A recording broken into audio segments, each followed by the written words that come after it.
Now, Comey's revelation about Lynch is just one of his many massive double standards. Now, Comey kept quiet about former Obama Attorney General Loretta Lynch trying to influence his investigation into Hillary Clinton, which is the very definition itself of obstruction.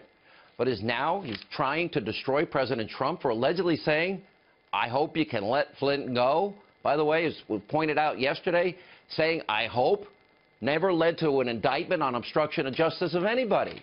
So the Loretta Lynch situation is far worse. So why didn't Comey come forward earlier? Was he trying to protect Hillary Clinton and the Obama administration? Then there's this double standard that Senator Marco Rubio pointed out. Take a look at this. This investigation is full of leaks left and right. I mean, we've learned more from the newspapers sometimes than we do from our open hearings, for sure. Do you ever wonder why, of all the things in this investigation, the only thing that's never been leaked is the fact that the president was not personally under investigation, despite the fact that both Democrats and Republicans and the leadership of Congress knew that and have known that for weeks? The only thing that wasn't leaked, the only thing, the exculpatory thing. Anyway, Comey had told the president 3 times that he wasn't under investigation. So why couldn't Comey have let you, the American people, know that truth? Instead, Comey, he sat by, he watched Democrats, he watched the destroy Trump propaganda media endlessly push in advance their black helicopter tinfoil hat conspiracy theories about Russia collusion with Trump in the campaign, which we've now found out is completely untrue. Comey let this liberal, insane feeding frenzy spiral out of control for months. But if you remember back in June of last year, he felt compelled to publicly clear Hillary Clinton of wrongdoing for her email server, despite the fact that she had top secret, that's right, top secret, special access program, classified information on that email server. And we can't forget that up to 5 foreign government agencies hacked into that server and likely have everything on that server. Now, Comey doesn't care about the Constitution, as I've been telling you. He doesn't care about equal justice under the law, the equal application of the rule of law. And he proved that by not doing anything about Hillary's emails. Obvious felonies were committed in this case. And, of course, he didn't investigate the Clinton Foundation. Uranium One deal. 20% of America's uranium are in the hands of Vladimir Putin, and the Clinton Foundation got millions from people associated with that deal. So here's the bottom line tonight when it comes to J. Edgar Comey. He is a skilled political operative who navigated his way to the top of the deep state by doing whatever's necessary. That's why I gave him the new name, J. Edgar Comey. Here was reaction from the American Center for Law and Justice, Jay Sekulow, the founder of Skybridge Capital, Anthony Scaramucci, and Fox News host, former defense attorney Greg Jarrett. Jay, let's start with you, and more importantly, let's go over these issues in terms of the legality. U.S. 18 U.S. Code 4, 18 U.S. Code. The second issue, what is it, 641? 641, yep. So, look, I mean, Greg has done a great job of reporting on 18 U.S.C. 4, and it has been exactly correct, and that is, if the then director of the FBI thought that, in fact, the President of the United States was obstructing justice, he had an affirmative obligation to go to the Department of Justice to at least have a file open and report this. It's an affirmative requirement. If you don't do it, it's a crime. So, obviously, he did not think there was obstruction of justice. That's number one. Number two, let's look at what took place here.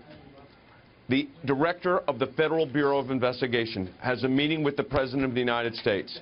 He takes notes from those meetings. He does not release them to anyone purportedly at that time. He puts them in the drawer of his office, I guess. He does this, by the way, according to his testimony, in his FBI vehicle on an FBI computer, and he just saves it. Just puts it in the drawer. I'm going to save it for later. Later comes out because he gets terminated.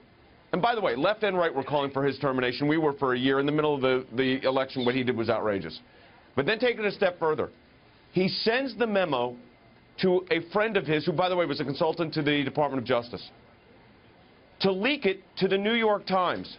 And he said he did that because on the Friday, the president said, you better be careful what you say, talked about the tapes, all of that.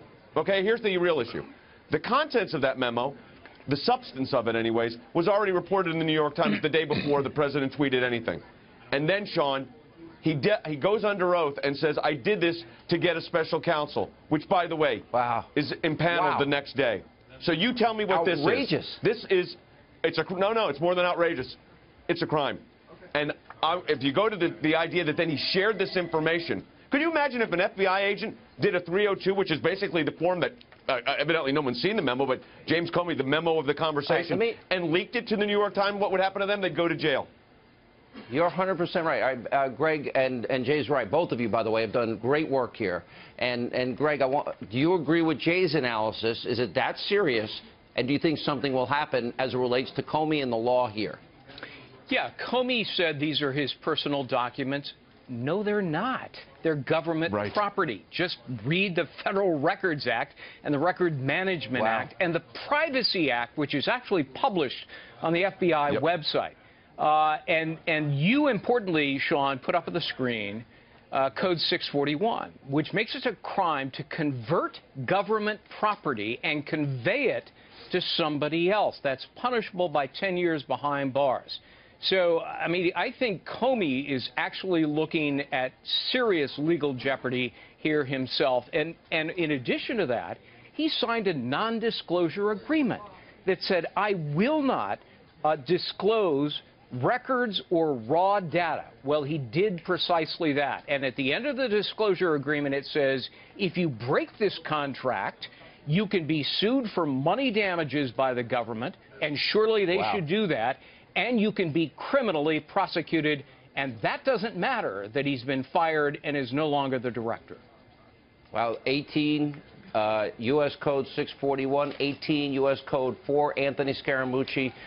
Let me go to a different issue as it relates to this, and that is, this to me is now the biggest opportunity for the president to clean out every Obama holdover, all of these deep state leakers. And by the way, I have great faith in the intelligence community. We need that tool to fight back ISIS and Iran and China and Russia.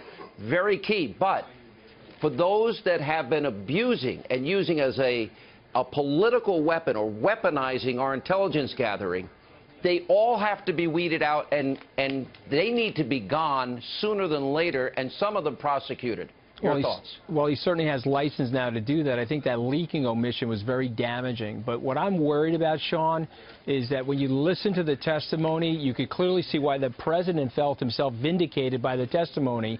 But then minutes after the testimony, the mainstream media drops this cloud and fog around the situation. The front page of the New York Times today was the most disturbing. It was totally disconnected, Sean, from what actually happened in the testimony. And so what I'm worried about... Did you actually read that, Anthony? No, I glanced at it in the gym, Sean, okay? I had to look at it this morning at 6:30. No, I didn't. I had a little bit of vomit in my mouth. But the point that I'm making is that these guys surround the narrative, and they try to change it on the president. And I think this is something the president is justifiably upset about.